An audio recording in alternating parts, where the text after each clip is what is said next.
Well, more than a dozen people are in jail tonight after Hillsborough deputies broke up a massive multi-million-dollar theft ring involving home improvement and construction materials. The suspects are accused of setting up their own hardware store at a home in Lutz and then filling it with stolen goods for sale. Today, deputies announced the bust in what they're calling Operation Defense.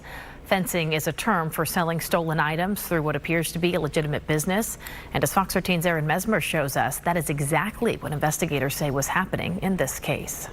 It has the look and feel of a small hardware store, rows upon rows of home improvement supplies, buckets of paint, even a makeshift checkout counter, and even more supplies at a separate storage unit. I've never seen a theft or a criminal enterprise to this magnitude. Hillsborough County Sheriff Chad Chronister says all of these items were stolen and brought to a home in Lutz.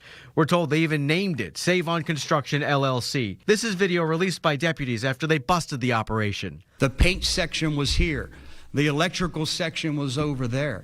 Whatever they had broken up into different sections, again, to make it convenient for their customers. At a news conference Wednesday, Chronister and Florida Attorney General James Uthmeier announced the arrests of 14 people.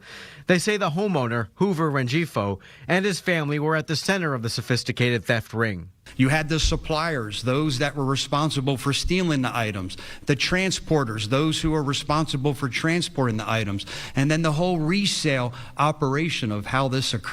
Investigators say the criminals stole merchandise, mostly from Home Depot stores and construction sites. The thefts included appliances, tools, construction materials, and fixtures. We're told they would then sell the items at a fraction of the price. The sheriff says in the last year alone, the suspects made at least $7 million in sales and had an additional $5 million in stolen items that detectives recovered. When thieves like this operate in a community, we're all victims, because that theft has to be passed on to the consumers. Uthmeier praised the investigation, which stretched into Kentucky, Tennessee, and Indiana. You are an idiot if you want to come to Florida and break the law, because we have the best law enforcement in the country. The sheriff had one more bit of advice for consumers. If a price seems too good to be true, it probably is. Reduce the demand. If there's not a secondary market, people will stop stealing items. In Tampa, Aaron Mesmer, Fox 13 News. Deputies say the stolen items were sold from the Lutz home and online. Investigators believe this operation was likely going on for 3 to 5 years.